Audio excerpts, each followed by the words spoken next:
मुंबई के ऐतिहासिक वानखेड़े स्टेडियम की वो रात जिसे आने वाली पीढ़ियां एक सुनहरे अध्याय की तरह याद रखेंगी। समुद्र की लहरों से टकराकर आती ठंडी हवाएं भी उस समय मैदान की गर्मी को कम नहीं कर पा रही थीं। T20 वर्ल्ड कप 2026 का वो सेमीफाइनल जिसने करोड़ों भारतीयों की धड़कनों को एक पल के लिए थाम दिया और अगले ही पल जीत के उन्माद में डुबो दिया। संजू सैमसन के बल्ले से निकले हर शॉट ने इंग्लैंड के गेंदबाजों के हौसले पस्त किए तो भारतीय गेंदबाजों की आग उगलती गेंदों ने अंग्रेजों का घमंड चूर चूर कर दिया। लेकिन इस जीत का असली एहसास तब हुआ जब मैदान के बाहर बैठी उन आंखों ने अपनी भावनाओं को शब्दों में पिरोया, जो हर गेंद पर अपने जीवन साथी और अपनी टीम के लिए दुआएं मांग रही थीं।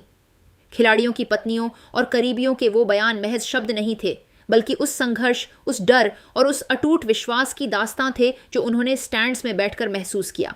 मैदान का नजारा किसी युद्ध क्षेत्र से कम नहीं था। इंग्लैंड के कप्तान हैरी ब्रूक ने टॉस जीतकर भारत को पहले बल्लेबाजी का न्योता दिया, शायद ये सोचकर कि वानखेड़े की ओस और छोटी बाउंड्री उनके काम आएगी। लेकिन उन्हें क्या पता था कि आज केरल का वो लड़का संजू सैमसन इतिहास लिखने के इरादे से उतरा है। अभिषेक शर्मा के जल्दी आउट होने के बाद जब संजू ने मोर्चा संभाला तो लगा जैसे उनके बल्ले से आग निकल रही हो।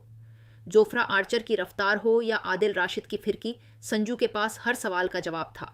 उनके कवर ड्राइव में जहां नजाकत थी, वहीं मिडविकेट के ऊपर से लगाए छक्कों में वो ताकत थी जो इंग्लैंड के खेमे में खलबली मचा रही थी।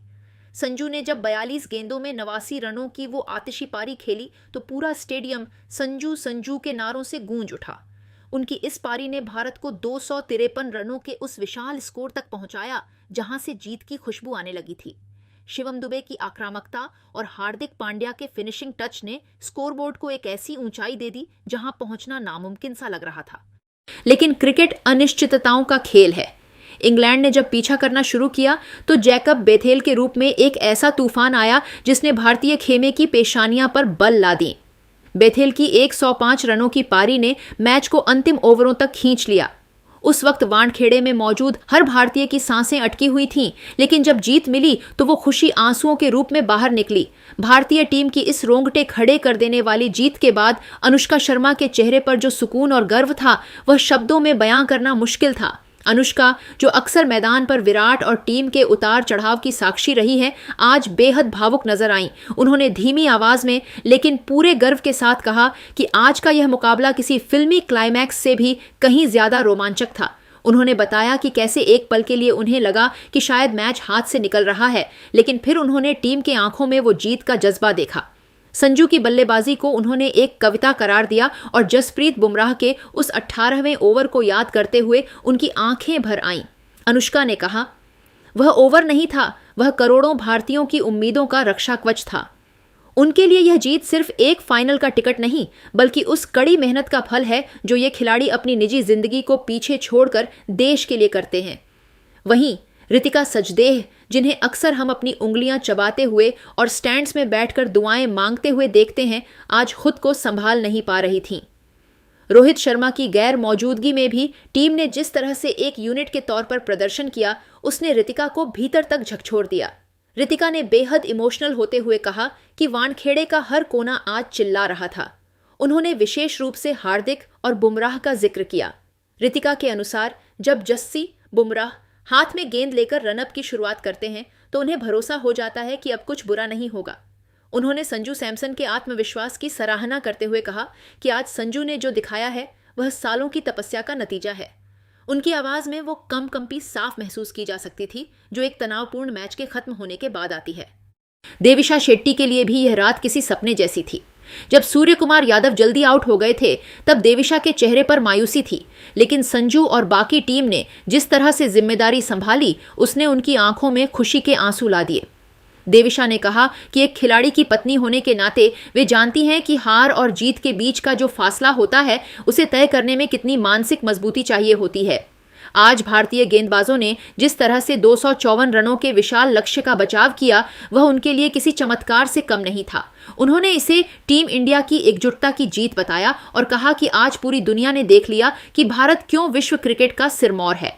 शिवम दुबे की पत्नी अंजुम खान ने भी अपनी भावनाओं का इजहार करते हुए कहा कि यह मैच उनके जीवन के सबसे यादगार मैचों में से एक रहेगा। जब शिवम मैदान पर छक्के जड़ रहे थे तब अंजुम की खुशी का ठिकाना नहीं था, लेकिन उनकी चिंता इंग्लैंड की जवाबी पारी को लेकर थी। अंजुम ने भावुक होते हुए कहा कि टीम ने आज जो साहस दिखाया है वह अद्वितीय है। अक्षर पटेल का वो कैच जिसने मैच की दिशा बदल दी, उसे याद करते हुए उन्होंने कहा कि ऐसे पल ही एक आम मैच को ऐतिहासिक बना देते हैं। उनके अनुसार यह जीत उन सभी आलोचनाओं का जवाब है जो अक्सर इन खिलाड़ियों पर की जाती है। संजना गणेशन, जो खुद खेल की गहरी समझ रखती है, आज एक प्रोफेशनल एंकर नहीं बल्कि एक गौरवान्वित पत्नी और भारतीय प्रशंसक के रूप में बोल रही थीं। उन्होंने बुमराह की धारदार गेंदबाजी पर बात करते हुए कहा कि जब इंग्लैंड रन बना रहा था तो उनके दिल की धड़कनें बहुत तेज थीं, लेकिन उन्हें अपने पति की काबिलियत पर पूरा यकीन था। संजना ने कहा, जस्सी को पता होता है कि कब कौन सा पत्ता फेंकना है। उन्होंने संजू सैमसन की पारी को मैच का आधार बताया और भावुक होते हुए कहा कि आज की जीत सामूहिक बलिदानों की जीत है। अंत में हार्दिक पांड्या की करीबी दोस्त मिहिका शर्मा ने भी इस जीत को एक भावनात्मक सफर बताया। हार्दिक पर अक्सर काफी दबाव रहता है और आज जिस तरह उन्होंने गेंद और बल्ले दोनों से योगदान दिया, उसने मिहिका को बहुत प्रभावित किया।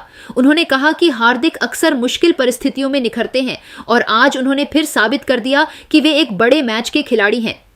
मिहिका ने संजू सैमसन की उस निडरता को सलाम किया जिसने इंग्लैंड के विश्व स्तरीय गेंदबाजों को साधारण बना दिया। यह जीत सिर्फ रनों और विकेटों का खेल नहीं थी, ये उन पत्नियों और परिवारों की भावनाओं की भी जीत थी जो इन खिलाड़ियों के साथ हर दिन हारते और जीतते हैं।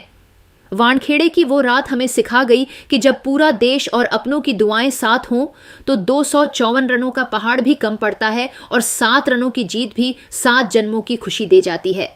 अब निगाहें फाइनल पर हैं, जहां टीम इंडिया इसी जज्बे और इन्हीं दुआओं के साथ तिरंगा लहराने को बेताब है।